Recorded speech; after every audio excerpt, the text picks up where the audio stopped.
let's talk about the 3 things that students need after a traumatic experience. It's the Therapeutic Drive-Thru while I wait for my food in the Chick-fil-A Drive-Thru. So this past weekend in Oklahoma, we had a shooting at a high school football game. Naturally, everybody thought that immediately that it was going to be a mass shooting when they heard those shots being fired from the stands, fleeing the field.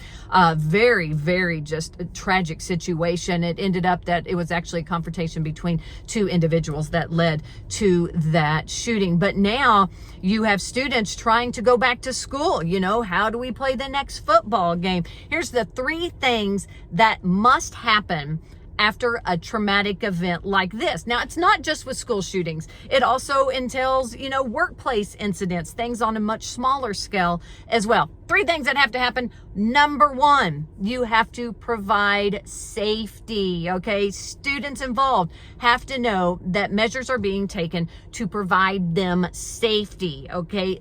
This one can't be passed.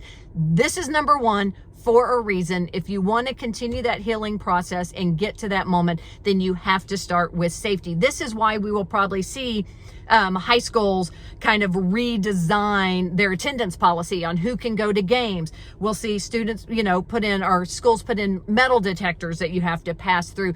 This is all in an effort for individuals to feel safe, okay, in order for them to resume their regular activities. That's number 1. You have to feel safe. Number 2, the individuals that were at that incident, at that high school football game, they need a place to retell their story. Now, for some individuals, this is going to be simply retelling it to a parent. For some individuals, it's going to be retelling it at school. It's going to be retelling it to a teacher or a counselor. All of these things are important.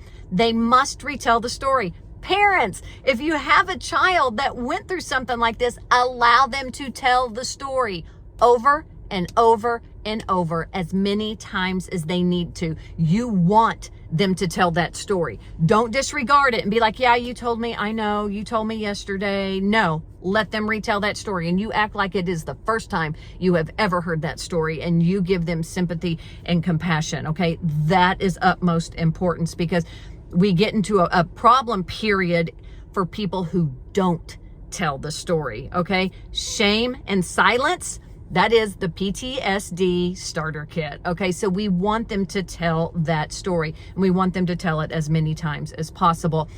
Number 3 is reconnection. We have to give all these students time to reconnect. This shows them they're not alone in their thoughts, okay? It shows that other people had the exact same feelings and same reactions that they did, okay? Very important part. This is why candlelight vigils after shootings are so important, okay? Because it's a safe space. It's people telling their story, and it's reconnecting with those who experience the same thing. So if you have a student who might have been, at one of those football games this past weekend, then have them go to the candlelight vigils.